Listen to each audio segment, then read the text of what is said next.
It's like, for example, when somebody greets somebody in the States, because I noticed that's a thing that people in the States usually do.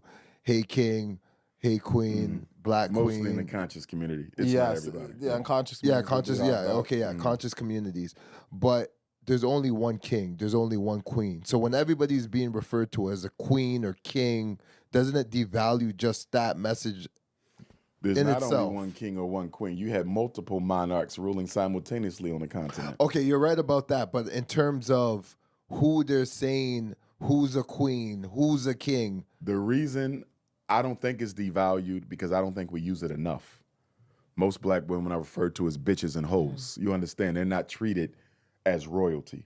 And so I know that I'm probably the biggest reason why black men now call black women queens and black women call black men king. It predates me, but the saturation of it is largely me. Because when I first started calling black women queens, the brothers would say, why are you calling her a queen? And the sisters would say, why are you calling me a queen? You understand? So I had to make them accept the respect because they were so used to being held down here. You understand? So, you know, I take pride in it, and I don't think it's taken for granted because I can tell how sisters feel when they are addressed in that way because you have to put it in a historical context. Our women been raped, abused, put down, called unattractive. Even today, they're the least desirable. You understand? So when you call them a queen, you're lifting them up. So I don't think it loses its power, you know, at all because what I'm doing is I'm projecting onto her natural God-given divinity that I need her to one day manifest. So this is an expectation when I say queen. So I don't have a problem with it being used. I love it. So a person that's obese, and if we're calling them beautiful, right? You're a beautiful woman or whatnot. So you can't be beautiful if you're obese? I mean, you could still be beautiful, but like in terms of beauty standards, Whose beauty standards? well, the society that you're in. Whose society? Well, right White now, currently, people. well, yeah, Western. You're yeah, talking Western, about yeah, white standards. Yeah. And why the hell do I care about what a white man considers beautiful? Because you grew up in the society. What that got to do with me? So you're programmed There's the same no way laws. we were programmed. Nah, not me. I deprogram myself. I don't want no Caucasian or her beauty standards. Give me a queen. Give it to me chocolate. Black Give it to me queens. caramel. Give it to me butter almond. Give it to me butterscotch. Give me fudge. I want a queen. I don't want no pale princess. I'm straight. But I don't use white men. obesity doesn't need to necessarily be with European women. That could be in the black community as well. You can, but I don't. That because you are obese does not make you unattractive.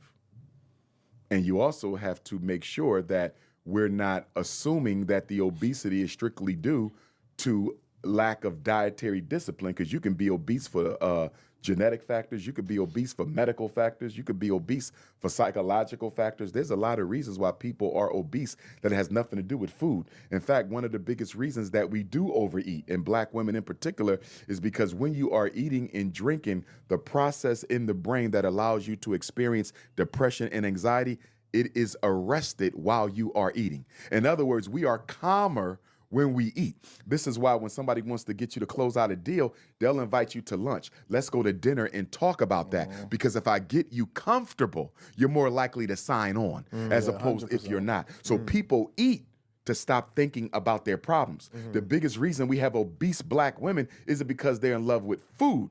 It's because they're in love with the peace that food brings them. I love my obese sisters as much as I love my 5'5" thick in the thigh curvy sisters. Okay. Okay. But when it comes to like say respect, you know, when it comes to, we don't respect everyone the same, right? So I wouldn't say even when we talk about say queens, say we're talking about queens or kings, for example, right? And then we're talking about now a degenerate side of the society or degenerate people, for example. I'm not assuming people are gonna have that type of respect to be like, oh yeah, the queen's there and the king's there. They're all like, you get what I mean? It's not, when you say those type of words, it is a sign of respect. And I know what you're saying when it comes to like the black women and what they've been through. It's a sign of respect you're giving to people. But is respect something that has to be earned, or is that something that's a given? I think as African people, we have always believed in a basic level of respect for anyone, no matter what their situation is, because at the end of the day, they still have the same ashe of God in them that we all have.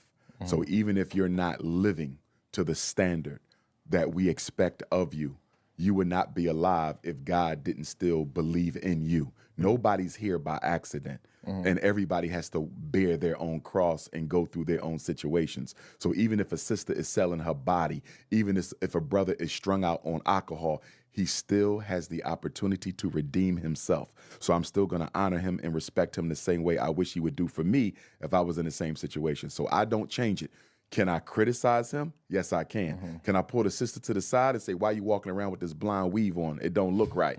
Okay? Yes, I can do that. But at the same time, you know, I'm going to respect you regardless because you are an African and you are a human being. Your conduct is not going to reduce the level of respect I have for you as a human being. You understand that? Yes. Now, I may have to criticize your behavior. I may have to hold you accountable. I may have to exclude you from this particular movement because of your conduct. But I'm still going to respect you because the God that is in me is the same God that is in you. Okay, so don't you feel that for every other ethnicity as well? Because you're saying that specifically for the African race. So you're but- asking me why I don't call a white woman queen?